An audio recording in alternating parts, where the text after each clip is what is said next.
Hello guys! Hello Scorpio! Welcome dito sa aking channel Scorpio. Alamin natin ko ng messages, vibration, gabay energy para sa lahat ng Scorpio. Ito ay general reading para sa lahat ng Scorpio. So full moon message siya. So pwede siyang tungkol sa relationship, sa career, or in general na guidance para sa iyo. Okay, Scorpio.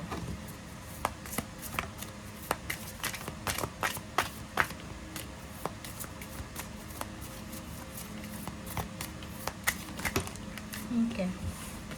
2 cards. Okay. Volunteer, Scorpio, and take the next step now. Sorry. So, yun. Scorpio, nakikita ko sure dito na siguro itong volunteer card na to is tungkol to sa community. Pwedeng this January, isang voluntary action ang gagawin mo. Like yun, yung pagtulong sa komunidad, sa mga taong nangangailangan, or pwedeng mag-volunteer ka. Like example, may mga taong kailangan ng assistance, kailangan ng protection, kailangan ng tulong. Siguro naandyan ka ngayong January na to para tulungan or mag-volunteer sa kung ano man na pwede mong may volunteer. Kung ano yung strength mo, kung ano yung pwede mong magawa. Okay? Take the next step now. So, itong card na to, it's a card or it's a confirmation na bibigyan ka na ng go signal ng ating universe starting this January. So, kung ano man tong matagal mo nang gustong gawin, decision making na pabalik-balik lang, paulit-ulit lang, sinasabi dyan sa'yo, Scorpio, na it's time na para tahakin mo yung next move na. Okay? Kung gusto mong magtrabaho sa ibang bansa, siguro yung next step mo is mag-process, maghanda ng mga paperworks, documents. Or kung gusto mong mag-aral, syempre, maghahanap ka ng school na pwede mong pag-aaralan or papasukan. Trabaho ganun din. So, if you're looking for a job, siguro nakikita mo na, okay, ngayon na yung oras para sa paghahanap ng trabaho. So, makikita ko na nasa next step ka na, nasa next journey ka na. Okay? Oh, sorry. Ito yung gusto mong lumabas. Okay, compassion. So, yun. If ever may mga pagkakataon sa inyo, Scorpio, this month na medyo magsi-self-pity ka, parang iisipan mo na si ganito, ganyan, mas ma-okay pa kaysa sa akin, ganito, ganyan. So, be gentle with yourself, be compassionate, magpatawad, as long as na wala kang namang kasalanan. Okay? See the light in yourself and others. So, be positive. Prioritize mo yung peace and harmony. Kasi mas maganda yan kaysa ipaglaban natin yung mga bagay-bagay na wala namang kwenta sa buhay natin. Okay? So, be compassionate.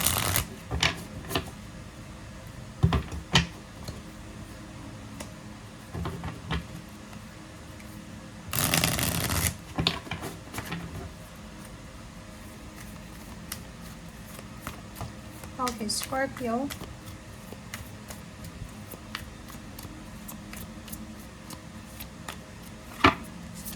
Okay, first card, second card.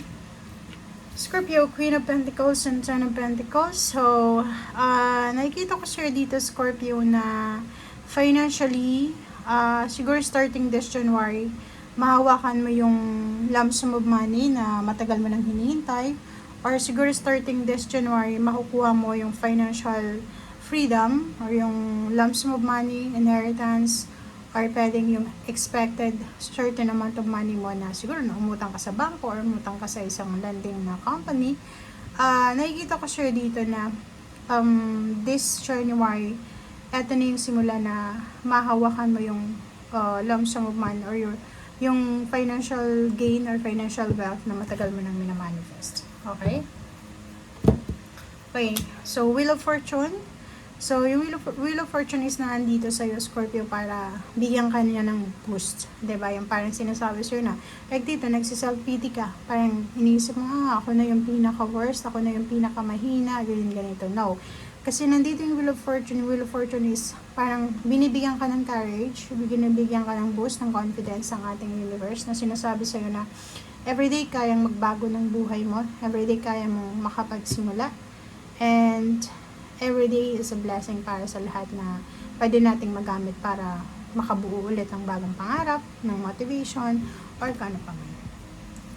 Okay, so the lover. So in terms of relationship, nakikita ko na may posibleng pagbabago na magaganap sa relationship mo. Kung dati ay hindi masyadong stable, secured, panay-away, dito ganyan.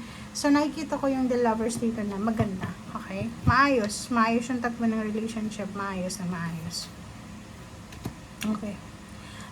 Page of Swords. Nakikita ko sa'yo, especially doon sa mga nasa long distance relationship, intimate relationship, marami kang matatanggap na messages or anything na pagbabago tungkol sa relationship niyo. So, pwedeng, magkaiba na kayo ng trabaho, magkaiba na ng schedule ng pag-uwi nyo, or anything na may pagbabago talaga na magaganap.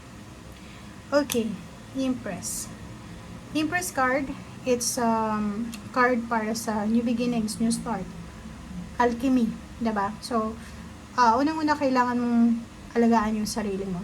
Okay? So, starting January, first month siya ng 2025, make sure na alagaan mo yung sarili mo, alagaan mo yung kung ano yung lumalabas sa isip mo, yung mga fertile ideas, fertile thoughts, and emotion na yan, kasi makakatulong yan sa'yo sa mga susunod na buwan. Next is, pwedeng mayroong mga good news tungkol sa new babies, new job offer, new career, new business ideas, or pwedeng may good news ka na matatanggap galing sa iyong magulang, especially sa iyong mother. Okay? Okay, so Alpha, Omega.